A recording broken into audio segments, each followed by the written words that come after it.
I'm Petty Officer Michael Wilkin. In the news, the results are back on an Army investigation into reports of oversights in management at Arlington National Cemetery. The investigation was ordered by the Secretary of the Army in November. Petty Officer Elliot Fabrizio has more now from our Pentagon Bureau.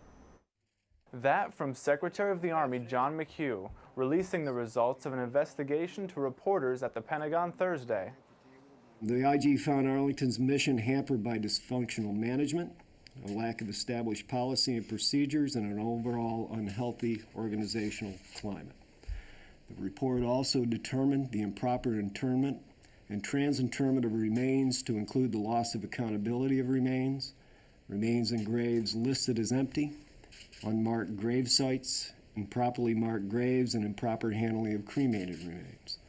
That all ends today. Secretary McHugh also announced the creation of a new position, Executive Director of the Army National Cemeteries Program. Effective immediately, the Executive Director has complete supervisory authority to ensure complete accuracy when laying the nation's fallen heroes to rest. I've appointed Ms. Catherine Condon, one of the Army's most experienced, most respected members of the Senior Executive Service, to immediately assume the positions of Executive Director.